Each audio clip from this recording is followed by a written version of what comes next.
Iya, kenapa? Ini tak edit yang gini aja, tak upload ke laptopnya. Ayo. Apa kata aku ini? Ini juga jelasin. Badanku kok nyinggah nih HP ini. Oh iya, pintar. Kita ada kan. Ini ada sih mau duit kan ya. Ayo. Saya Sasa udah nyambung. Saya bisa Nyambung wifi. Iya, wifi-nya udah ada. Jadi Sudah ya, sambil jalan ya. ya di tempat. Assalamualaikum warahmatullahi wabarakatuh. Ya potran lagi. Potran lagi yang bertanya.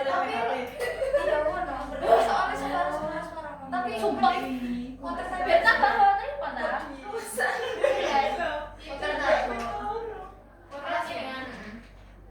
Thank you Anggi cantik. Sudah. Sudah. Ayo Bu, Oke. pulang. Assalamualaikum warahmatullahi wabarakatuh. Waalaikumsalam warahmatullahi wabarakatuh. Selamat pagi anak-anak. Pagi, Bu. Oke, bagus. Semuanya hadir. Di sini anak-anak semuanya sehat? Sehat. Oke, siap untuk mengikuti pelajaran hari ini? Siap. Oke, tapi sebelum mulai pelajaran, kita berdoa dulu. Ayo, ketua kelasnya Yulia silakan dipimpin untuk berdoa, Nak. Baik Bu, sebelum kita mulai pembelajaran biologi kita pagi ini, mari kita berdoa menurut agama yang diajarkan masing-masing. Berdoa mulai. Berdoa selesai. Amin. Oke, jadi di pertemuan kali ini kita akan membahas tentang materi yang kedua, yaitu keanekaragaman hayati. Coba dilihat video ini.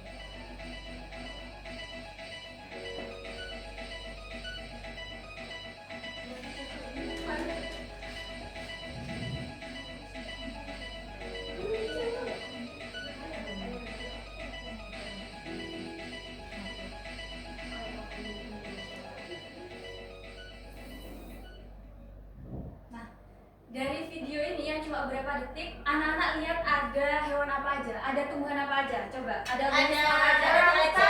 Ada kaca, Ada turun. Terus? Orangutan. Orangutan. Semut. Penguin. Kuda, Bu. Kuda.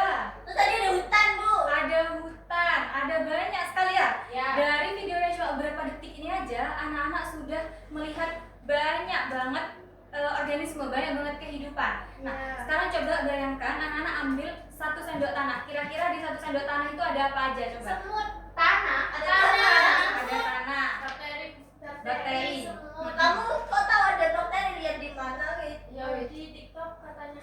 Oke. Katanya siapa, Wit? Katanya akunnya yang punya TikTok. Jangan-jangan dia adalah persilangan itu loh, ya. Oke, tadi dia benar ya? Dari 1 sendok tanah itu aja, apakah di dalamnya cuma ada tanah sama debu? Tidak. Ada Ada banyak daun. organisme, ada daun-daun kering, kemudian juga ada bakteri, jamur, protozoa, alga, nematoda, dan lain-lainnya. Itu masih yang jumlahnya juga jutaan. Nah, itu masih dalam 1 sendok tanah. Bayangin kalau tanahnya selapangan bola. Bayangin banyak. Apalagi kalau tanahnya sehutan. Lebih banyak lagi. Banyak. Apalagi kalau tanahnya sebumi kita. Lebih Tambah banyak lagi. Banyak. Itu masih yang di tanah, belum lagi yang di air, belum lagi yang tinggal di atas tanah kayak kita, manusia, hewan, dan tumbuhan. Bumi ini itu punya banyak sekali kehidupan. Dan for your information, anak-anak, setiap tahunnya ilmuwan itu menemukan spesies-spesies baru. Contohnya kayak ini merupakan ular jenis baru, spesies baru yang ditemukan di hutan Sulawesi baru tahun kemarin, tahun 2024. Namanya Hypsisclopus indonesiensis atau ular air ekor pipi. Ini baru aja ditemuin tahun 2024 di hutan Sulawesi. Tapi sayangnya ular ini baru ditemukan, tapi dia udah mendapat ancaman kepunahan. Karena apa? Karena hutan di Sulawesi mulai berkurang. Kira-kira sedih nggak? Sedih ya? Udah Bu, Soalnya ular. Soalnya ular. Iya. Tapi kan ular juga juga makhluk hidup. Iya, tapi kan nggak mungkin. Kira-kira bahkan seluruh dunia belum mengenal dia, tapi dia udah terkena ancaman kepunahan. Kira-kira itu menyulitkan hidupnya dia enggak? Iya, kasihan. Iya, kasihan ya. Nah, maka dari itu coba dipikirkan, think about it. Keanekaragaman hayati itu bukan cuma pelajaran biologi, tapi itu realita hidup kita. Kita sehari-hari hidup berdampingan dan juga bergantung pada makhluk hidup selain manusia. So, hari ini kita akan belajar tentang materi keanekaragaman hayati yang tujuannya supaya anak-anak semua bisa mengidentifikasi tipe atau jenis keanekaragaman hayati, kemudian juga manfaat, ancaman yang dihadapi, dan juga bagaimana cara melestarikan keanekaragaman hayati. Jadi cakupan pembelajarannya di sekitar situ, jenis keanekaragaman hayati, manfaat, ancaman, dan juga cara melestarikan. Untuk langkah kegiatannya, hari ini kita akan ngapain aja selama 1 jam ke depan. Kita akan mendengarkan penjelasan dari Bu Guru, kita akan nonton video, ngerjain LKPD seperti biasa, kita juga akan main games, dan di akhir akan ada refleksi. Oke, yang pertama tentang keanekaragaman. Keanekaragaman itu apa sih? Ada yang sudah punya gambaran? Beragam. Ya, segala beragam. Nah, sesuatu ini Bu, segala sesuatu makhluk hidup yang bervariasi. segala sesuatu makhluk hidup yang bervariasi. Betul. Zahra betul. Yulia juga betul. Jadi keanekaragaman itu merupakan keragaman kehidupan di bumi yang mencakup semua jenis makhluk hidup, ekosistem, dan juga proses ekologis. Artinya keanekaragaman itu bukan cuma banyaknya jumlah hewan, tumbuhan, atau organisme di bumi. Keanekaragaman itu juga mencakup variasi kehidupan. Ingat ya, variasi kehidupan yang ada di bumi, termasuk interaksi antar individu satu dengan individu yang lain. Oke. Selanjutnya tentang jenis keanekaragaman. Yang pertama ada keanekaragaman gen. Keanekaragaman gen yaitu perbedaan susunan genetik dan juga ekspresi gen yang ada dalam tubuh jenis individu yang sama. Contohnya di situ kayak apa itu? Bisa dilihat? Kucing. Kira-kira Yang gen. Oh iya. ketiga kucing itu kira-kira sama nggak bentuknya? Beda. Itu telinganya besar yang tengah, Bu. Yang tengah. Anak-anak ada yang bisa menyebutkan nggak itu rasnya apa aja? Ada yang tahu? Nggak tahu. Persia. Yang sebelah kiri Persia, yang sebelah kanan Anggora, yang Yang sebelah yang tengah paling botak. mahal. Yang sebelah kanan itu namanya sphinx. Oh, sphinx. Itu nggak kedinginan Bu, nggak ada bulunya. Kedinginan, oleh karena itu sebenarnya itu harusnya dipeliharanya di tempat yang nggak berasa kayak gini. Berarti harusnya Yang dingin. memang Tapi kalau berasa betul. gimana? Dingin, ya seharusnya enggak. Karena kita sebagai pemilik kan harus menyesuaikan kehidupannya mereka. Nah, kucing yang satu, yang dua, yang ketiga tadi katanya Andi apa aja? Persia, sphinx sama Anggora. Anggora. Nah, ketiga kucing itu merupakan jenis yang sama. Apa jenisnya? Kucing. Kucing. Oh, kucing. Jenisnya kucing ya. Mereka sama kucing. Keanekaragamannya tingkatannya gen. Nah, kemudian yang kedua adalah keanekaragaman spesies. Keanekaragaman spesies yaitu keberagaman atau variasi jumlah spesies dalam suatu wilayah tertentu. Itu definisi yang pertama. Jadi semakin banyak semakin banyak jenisnya di suatu tempat, maka keanekaragamannya semakin tinggi, semakin banyak. Itu definisi yang pertama. Definisi yang kedua, keanekaragaman spesies itu juga dapat diartikan keberagaman spesies dalam satu keluarga. Kayak contohnya di gambar itu ada gambar apa aja tuh? Ada kacang Kacang panjang, kacang kedelai, Kolom api. Kolom. Nggak tahu. kacang apa tuh? Yang sebelah kanan sendiri. Edamame. No, salah. Bukan gitu, edamame. Itu media. Iya, benar tadi katanya itu siapa? Benar ya, kacang polong. Nah, kacang kedelai, kacang panjang, dan kacang polong itu masuk dalam satu familia, yaitu Fabaceae atau keluarga kacang-kacangan. Nah, selain 3 kacang itu, apa aja yang termasuk keluarga kacang-kacangan? Anak-anak bisa menyebutkan? Kacang tanah. Kacang tanah. Kacang tanah juga?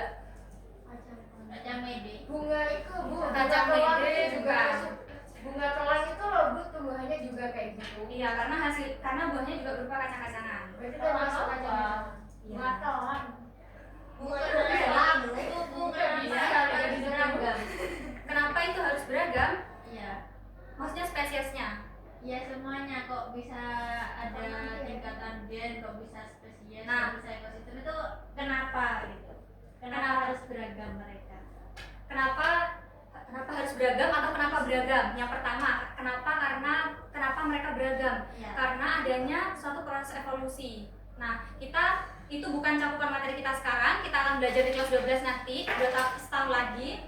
Terus kenapa harus beragam? Itu ada di pembahasan selanjutnya, dimanfaatkan keanekaragaman hayati. Kita bahas nanti ya. Ya, Bu. Kita urut ya. Baik, Bu. Nah, selanjutnya ada keanekaragaman ekosistem. Nah, keanekaragaman ekosistem yaitu variasi lingkungan hidup yang ada di bumi. Jadi di bumi kita kan gak sama rata ya kehidupannya, gak cuma perkotaan aja, gak cuma perkebunan aja, tapi ada banyak sekali kehidupan. Nah, yang namanya ekosistem. Variasi ekosistem itu termasuk perbedaan suhu, kemudian juga bisa kontur tanah, ketinggian tempat dan lain-lain sampai makhluk hidup yang tinggal di dalamnya. Contohnya di situ di gambar pertama ada savana. Nah, savana itu ciri-cirinya gimana? Panas. Terus tumbuhannya gersang. Tumbuhannya biasanya akarnya tunggang, terus rumputan gitu ya. Terus hewan-hewannya juga yang gede-gede kayak zebra, apalagi kerbau. Terus kuda, Unta. Iya, kuda juga bisa. Di Sumba itu kan unta maksudnya di gambar yang pertama atau yang ketiga? Di savana atau yang gurun? Gurun ya. Terus di gambar yang kedua itu apa? Bisa menyebutkan yang kedua itu gambarnya apa? Hutan. Lebih tepatnya hutan hujan tropis. Nah, itu juga udah beda, suhunya lebih sejuk, kemudian kelembapannya lebih tinggi. Kalau tadi tumbuhan-tumbuhannya kalau di savana kan didominasi rumputan atau semak belukar. Kalau di hutan hujan biasanya tumbuhannya gede-gede ya, dan tinggi-tinggi, terus rindang. Kemudian di gambar yang sebelahnya gurun, itu lebih ekstrim lagi. Cuacanya lebih panas, suhunya juga lebih tinggi, kemudian juga lebih jarang tumbuhannya. Hewannya apa aja tadi yang dibilang sama Lita, bener? Unta. Selain unta apa aja? Pernah nonton kartun Oscar? Oskarosis. Ya. Itu Oscar itu cicak apa? ya, Gadel. Gadelnya hidup di apa itu savana? Gurun. Gadelnya hidup di gurun. Babi. Iya, Iya. kayak burung itu. Iya, itu namanya burung nasar. Burung nasar itu tapi bukan nazar ya, nasar. NASSAR. Itu burung yang pemakan bangkai. Kayak di wilayah Tibet itu ya, Bu. Betul. Oh, yang pemakaman itu ya? Iya betul. Nah, di gurun itu juga termasuk habitatnya burung nasar itu juga. Nah, dari ketiga ekosistem. Kenapa? Nggak ada bangkai terus makan apa? Kalau nggak ada bangkai, Burungnya tadi. kalau nggak ada bangkai ya makan yang hidup. Bisa. Kalau bisa makan yang hidup, kenapa harus makan bangkai? Iya, Bu. Kenapa harus makan bangkai padahal ada yang hidup? Iya. Nah, burung nasar itu supaya menghemat energinya. Kalau makan yang hidup itu kan Perlu mereka makannya ya, Bu. kenapa? Harus membunuh dulu. Harus membunuh, harus lari-larian, harus effort, benar. Berarti makan Kalau makan dulu. bangkai, Iya. kalau makan Iya. bangkai biasanya yang dimakan itu bangkai yang udah mati karena kepanasan, karena kehausan gitu. Biasanya apa, Bu? Bangkai apa? Semua bangkai? Iya. Guru, Semuanya mau. Semuanya mau. Asalkan bangkai. itu tadi Bu Guru kan jelasin kalau misalkan di tiga ekosistem itu kan suhunya beda ya. Betul. Itu dipengaruhi sama apa? Apa sama kebanyakan tumbuhannya atau apanya gitu? Iya. Contohnya kayak di hutan hujan tropis itu kan banyak vegetasinya. Sedangkan tumbuhan itu kan juga menghasilkan oksigen kan. Jadi di situ lebih sejuk. Kemudian tutupannya juga, kanopinya juga lebih rapat kayak gitu. Kita kalau bertanya terus sudah lama ya. Oke, sekarang Bu Guru mau tanya, menurut Anggi, dari ketiga ekosistem ini mana yang keanekaragamannya kira-kira paling banyak?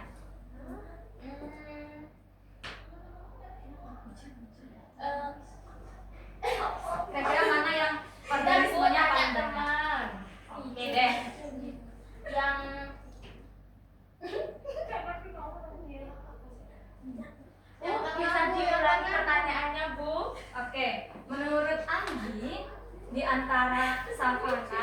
hutan hujan, dan juga gurun. Mana yang kira-kira lebih banyak jenisnya? Yang hutan hujan, Bu. Yang hutan hujan. Yulia sepakat dengan Anggi? Sepakat. Sepakat. Hutan hujan punya keanekaragaman yang lebih tinggi. Kenapa Iya, Bu. kira-kira, Nak? Karena kan kalau di hutan hujan ini Bu, suhunya kan stabil, terus juga banyak tumbuhan di dalamnya, sehingga di dalamnya kan pastinya hewan-hewan tuh bisa beradaptasi dan juga bisa menemukan makanannya di situ, Bu. Oke, hutan hujan benar ya? Bu Guru klarifikasi, benar. Hutan hujan tuh punya keanekaragaman jenis yang lebih tinggi karena selain vegetasinya yang lebih rapat, di hutan hujan tuh juga tumbuhannya macam-macam. Ada damar, ada mahoni dan lain-lain ya. Dan itulah yang mendukung banyaknya hewan juga bisa tinggal di dalam hutan. Kayak gitu. Sampai sini anak-anak bisa memahami tingkatan antara gen, spesies, dan ekosistem, keanekaragaman gen, spesies, dan juga ekosistem. Paham, Bu? Paham. Ibu lanjut ya. Baik, Bu. Oke. Coba dilihat dan didengarkan rekamannya. Rekaman suaranya didengarkan.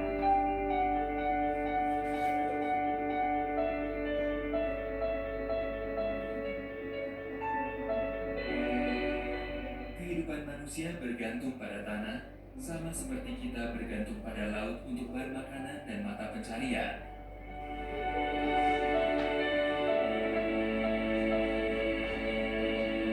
Tumbuhan menyediakan 80% bahan makanan untuk manusia, dan kita bergantung pada pertanian sebagai sumber penting perekonomian dan alat pembangunan.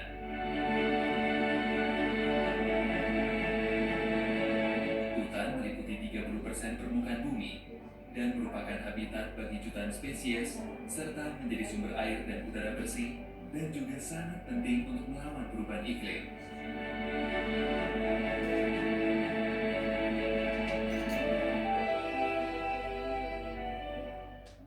Oke. Nah, apa yang dibilang sama videonya tadi itu tentang manfaat dari keanekaragaman dari alam kita di bumi. Kalau anak-anak mendengarkan, apa tadi katanya? Apa aja manfaatnya? Kita bergantung pada alam untuk apa? Mencari makan, terus oksigen. oksigen, pinter, lanjut, Habitat juga bagi hewan dan bagi hewan dan bagi tumbuhan. Oke, mencari makan buat manusia, hewan, tumbuhan. Oke. Yang anak-anak sebutkan tadi merupakan manfaat dari keanekaragaman hayati. Yang pertama itu ada nilai konsumtif. Ini yang paling gampang kita sadari ya, bahwa kita tiap hari itu makan nasi, ikan, sayuran, daging, dan lain-lain termasuk bumbu dapurnya itu berasal dari alam, berasal dari keanekaragaman hayati. Coba bayangkan kalau di dunia ini, di bumi ini cuma ada satu jenis tanaman, cuma ada padi doang. Kita tiap hari makan nasi terus gak pakai air. Diabetes ya. Bosen nggak? Bosen. Oleh karena itu, keanekaragaman hayati bermanfaat untuk sumber pangan kita. Gitu. Kemudian yang kedua adalah nilai ekonomi. Nah, dari keanekaragaman hayati dari alam juga menciptakan nilai ekonomi atau sumber penghasilan. Contohnya nelayan yang menjual hasil tangkapannya berupa ikan, cumi-cumi, kepiting gitu. Kemudian apalagi profesi yang bergantung sama alam? Petani, Nelayan. ya nelayan Bu Guru tadi baru aja menyebutkan. Selain nelayan, petani bergantung pada apa? Hasil panennya. Kemudian selain petani, nelayan, kita kalau jalan-jalan ke pantai atau kita anak-anak ada yang pernah hiking? Pernah naik gunung? Gak pernah, Bu. Gak diizinin ya. Oke. Wisata-wisata kayak pantai, gunung itu juga asalnya dari keanekaragaman hayati. Tepatnya mana? Coba. Ekosistem, pintar. Jadi semakin kaya keanekaragaman hayati kita, terutama di Indonesia, semakin tinggi juga nilai ekonomi yang bisa kita dapat asal dijaga, gak dirusak. Kayak gitu. Nah, sekarang ya 11-12. sampai 11.35. Nah, selanjutnya ada nilai ekologis. Nah, nilai ekologis ini yang sering kita gak sadar. Nah, padahal ini tuh penting banget. Contohnya kayak tumbuhan-tumbuhan di sekitar kita yang menyerap karbon dan menghasilkan oksigen. Pintar. Kita gak sadar ya, kita seringkali lupa kalau oksigen yang kita dapat itu berasal dari tumbuhan, berasal dari alam. Kemudian juga serangga yang membantu penyerbukan. Dan juga organisme di tanah tadi kayak jamur, cacing-cacing kecil, bakteri yang menguraikan sampah organik atau juga menguraikan sisa-sisa kehidupan. Nah, jadi tanpa proses ekologis yang dilakukan oleh berbagai makhluk hidup, tentu kehidupan di bumi ini tidak akan seimbang atau tidak akan berjalan dengan normal. Nah, coba deh Desi,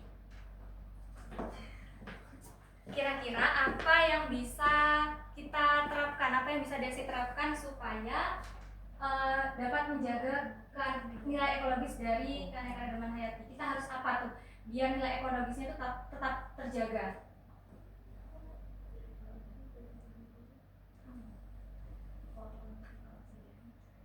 Ini Bu, kayak kita melakukan penanaman pohon karena kan banyak pohon-pohon yang ditebang secara liar, itu kan secara langsung merusak hutan. Itu berkaitan Bu. Oke, ada lagi yang bisa menjawab selain Lydia, menanam tanya, Bu. pohon? Terkait nilai ekologis. Oh, Kayak Desi Bu saya. Widya jawabannya sama dengan Desi. Tadi apa jawabannya Desi? Bu kayak yang menanam pohon kayak gitu. Menanam. Kita lagi ngomongin bagaimana cara menjaga Widya. Masa Tadi nggak punya oksigen Lydia, malah ditebang. bagaimana apa yang bisa Widya terapkan ya di kehidupan sehari-hari untuk menjaga supaya nilai ekologis dari keanekaragaman tetap terjaga. Oh iya benar Bu berarti. Anak-anak sudah pernah menanam pohon? Sudah. Pohon apa? Pohon kacang hijau. Berapa jumlahnya? Satu doang. Kapas tapi Bu. Itu pun di kapas. Iya. Ternyata Nggak saya apa-apa. Bu. Nggak apa-apa. Semua itu berawal dari Yang hal kecil yang kecil. kecil. Pintar. Daripada enggak kan Bu. Daripada kita nggak terbiasa untuk menanam gitu ya. Nggak Iya. harus pintar Kalau semua. itu pernah menanam. Pernah. Ibu pernah ikut kegiatan reboisasi. Nanam apa Bu? Menanam apa? Nanam mangrove, nanam pohon di hutan. Widya pernah nebang pohon. Iya Bu. Nah, tapi maksudnya tuh saya kira anu Bu yang merusak ekologi gitu. Oke, itu Ah. kita bentar lagi. Iya, makanya Nah, selanjutnya di poin yang keempat ada nilai biologis. Nah, keanekaragaman, terutama keanekaragaman gen. Yang tadi gen, ingat kan keanekaragaman gen? Iya. Apa coba? Kucing. Duh, bukan kucingnya, pekerjaannya. Variasi gen. Nah, variasi gen itu ya juga berperan penting dalam nilai biologis. Contohnya adalah perkembangbiakan. Jadi kayak kalau di tumbuhan tuh banyaknya variasi genetik dalam tumbuhan itu dapat meningkatkan apa ya, cara mereka untuk bertahan. Kayak misalnya kan sekarang ada tumbuhan yang tahan hama kayak gitu, ada yang bijinya sedikit. Nah, itu juga kan berpengaruh pada nilai ekonomi nantinya. Iya, Bu. Kemudian yang kelima ada nilai ilmiah. Nah, keanekaragaman genetik itu bisa jadi sumber dari pemikiran-pemikiran ilmiah. Contohnya kayak obat-obatan. Nah, obat-obatan itu kan berasal dari awalnya ilmuwan menemukan tumbuhan yang berkhasiat, kemudian dijadikan obat-obatan, atau juga teknik rekayasa genetik. Teknik rekayasa genetik itu kayak tadi rekayasa gen pada tumbuhan, kayak gitu. Lebih lengkapnya tentang rekayasa genetik kita akan bahas juga di kelas 12 nanti. Atau juga banyak teknologi, gak banyak sih, Bu Guru cuma punya contoh satu. Teknologi yang terinspirasi dari keanekaragaman hayati Apa itu, Bu? dari hewan. Apa? Anak-anak bisa menebak? Enggak? Enggak tahu, Bu. Pesawat. Nah, ilmuwan yang menemukan pesawat itu terinspirasi dari sayapnya burung. Kira-kira strukturnya sayapnya pesawat sama nggak sama kupu-kupu? Yang lebar gitu. Panjang kan, kayak panjang kan sayapnya kayak burung. Nah, itu contohnya nilai ilmiah dari keanekaragaman hayati. Nah, tadi kita udah bahas tentang manfaat. Nah, dari banyaknya manfaat, sayangnya keanekaragaman hayati itu juga menghadapi beberapa ancaman. Contohnya itu ada deforestasi, eksploitasi, polusi, dan juga perubahan iklim. Yang pertama deforestasi. Nah, ini sering banget nih kejadian di Indonesia, deforestasi atau penggundulan hutan.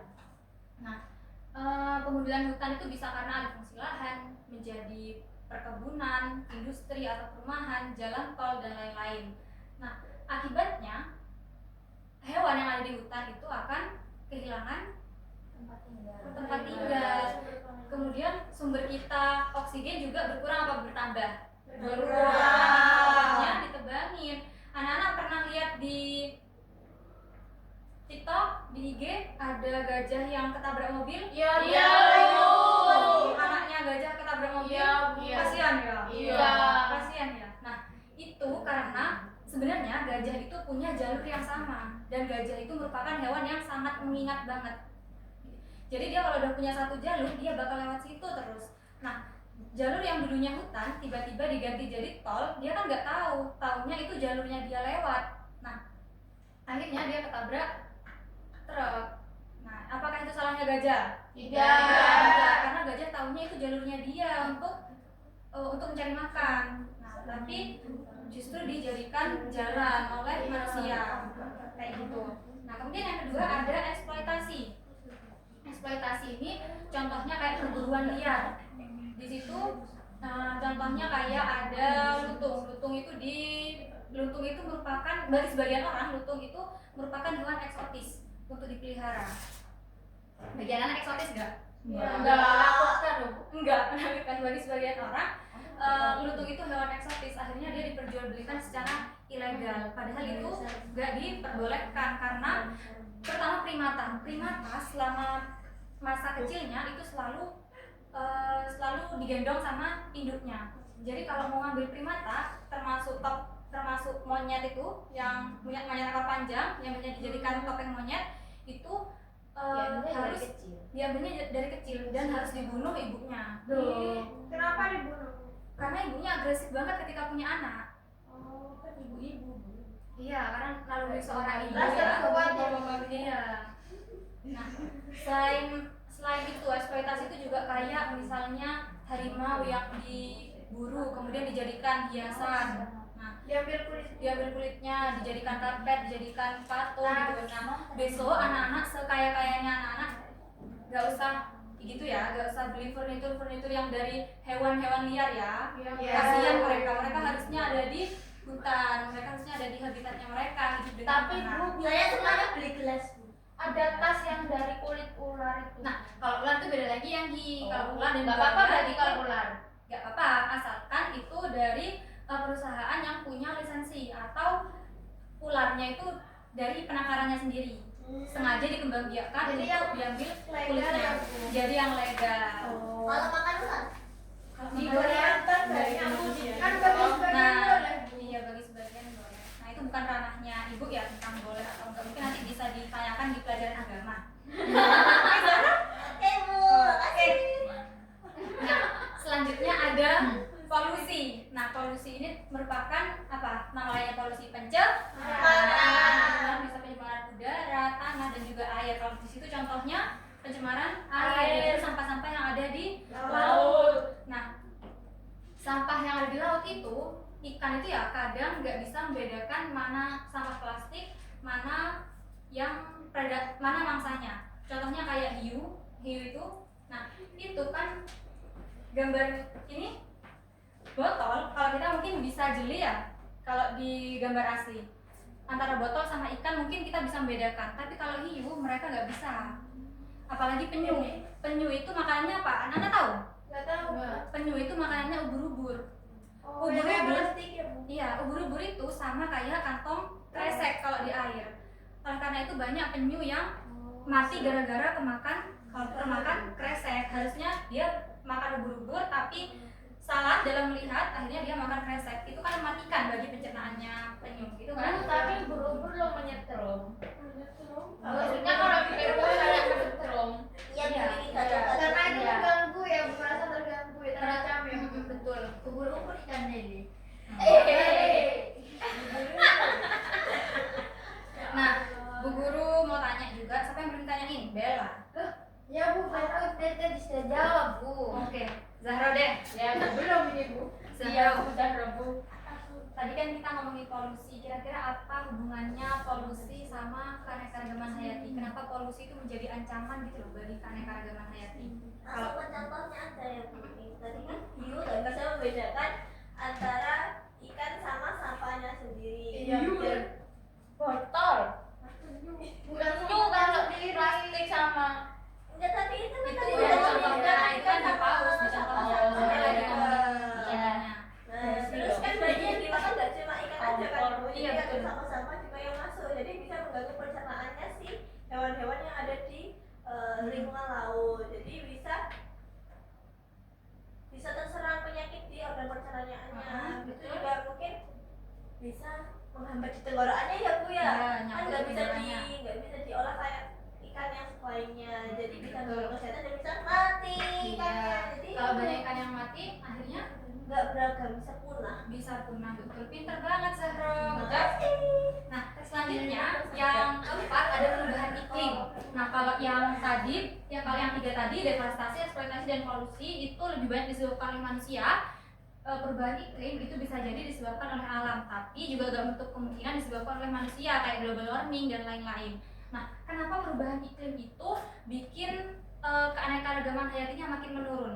Ibu kasih contoh satu. Terumbu karang, tahu terumbu karang kan? Tahu. Itu kan warna-warni ya, Ya. di bawah laut. Terumbu karang itu bisa mengalami namanya bleaching atau memutih kemudian keropos dan akhirnya hancur mati. Karena apa? Karena suhu air laut yang meningkat. Nah, kalau terumbu karangnya hancur, kalau terumbu karangnya mati, sedangkan terumbu karang itu tempatnya bertelur ikan-ikan kecil, kira-kira ikan-ikan kecil naruh telurnya di mana? kan Gak bisa kalau ya? mati nggak bisa Ngambang, Bu. Bu. Emang nggak bisa Bu kalau sisanya aja Bu. Sisanya Bisa bisa. terumbu karang. Emang terumbu karangnya mati semua. Maksudnya di seluruh dunia? Enggak, ini baru memberikan contoh konsekuensi dari perubahan iklim Yulia. Kalau suhu air laut meningkat, itu bisa menyebabkan terumbu karangnya mengalami bleaching atau pengeroposan. Kalau terumbu karangnya keropos dan mati, ikan-ikan kecil itu gak bisa naruh telur. Duh, kenapa gak ditaruh di pasir aja Bu? Kalau di pasir tentu nanti ke bawah Air. ke bawah air atau dimakan sama Hewan lain. hewan lain sama predator. Jadi gitu. Paham? Paham. Oke, sip. Kalau terumbu karang rusak bisa itu ada tanam terumbu karang. Kenapa? Tapi kan prosesnya Tapi kan prosesnya lama. Apa yang kita perbaiki sama manusia sekarang? Manusia sekarang kan lagi lagi perbaiki semuanya nih. Itu gak seimbang sama apa yang kita rusak. Kayak jumlah hutan yang ditebang sama jumlah hutan yang lagi regenerasi, yang lagi diperbaiki. Itu jumlahnya gak seimbang, lebih banyak yang ditebang daripada yang diperbaiki. Kayak gitu. Dari keempat ancaman ini, coba semuanya deh. Bu Guru gak nunjuk satu-satu. Mana yang lebih berefek pada keanekaragaman hayati? Dari deforestasi. menurutnya Yulia deforestasi. Menurut yang lain? Semua bisa perubahan iklim. Perubahan iklim Bu. Perubahan iklim. Kenapa tuh Laura? Karena bisa membuat itu ekosistemnya mati Bu. Semua kan bisa buat ekosistem mati. Ya tapi kan di dalamnya kan itu Bu, banyak tumbuhannya juga Bu. Deforestasi kan juga mati. Oke. Semuanya benar. Yulia benar. saya tuh ya perubahan iklim, karena perubahan iklim itu dapat menyebabkan kayak hutan gundul.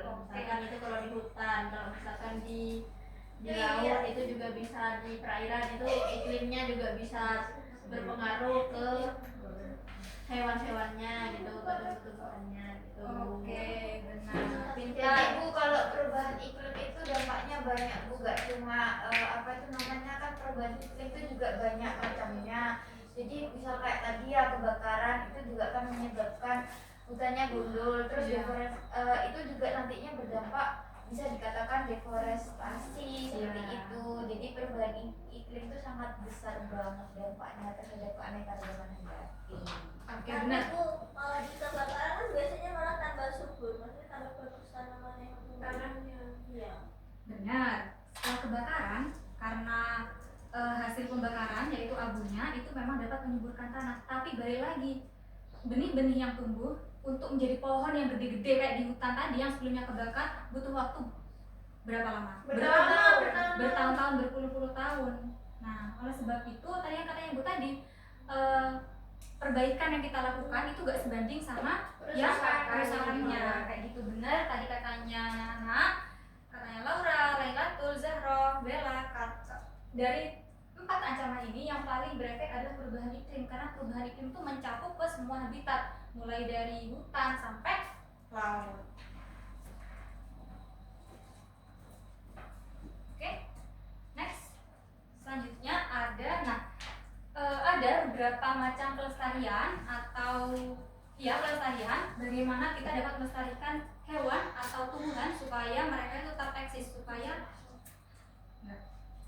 keanekaragamannya itu tetap terjaga. Jadi yang pertama ada pelestarian in situ dan juga ex situ. Yang in situ yaitu dalam habitat, jadi hewannya gak kemana-mana, tumbuhannya gak kemana-mana. Dan yang ex situ yaitu di dalam yang ex situ di luar habitat. Jadi biasanya itu karena habitatnya sudah kurang baik. Jadi hewannya dibawa ke luar habitatnya untuk dikembangbiakkan supaya mereka tetap lestari. Kayak gitu. Nah, selanjutnya siapa yang di sini hidupnya di gunung atau di pantai? Saya di gunung, Bu. Saya 5 kilo dari pantai. 5 kilo dari pantai. Saya juga sih 20 kilo Pantai. pantai. Oke. Saya di gunung, Bu. Saya jauh dari Gunung Bu apa ambil ini contoh. ya? Bu Guru ambil contoh yang di pantai deh. Bu Guru ambil contoh yang di pantai deh. Hutan apa? Hutan hujan. Bu Guru ambil contoh yang di pantai deh ya. Kira-kira Zahra, Ya Bu. coba kalau Zahra punya kesempatan untuk mengkreasikan atau menciptakan suatu pelestarian, Zahra mau yang gimana kalau di pantai itu? Buka pariwisata. Ya boleh, pariwisata Bukan kan warung juga, kopi. pariwisata kan juga bisa di Apa ya Bu? Saya jualan es krim. Pop es.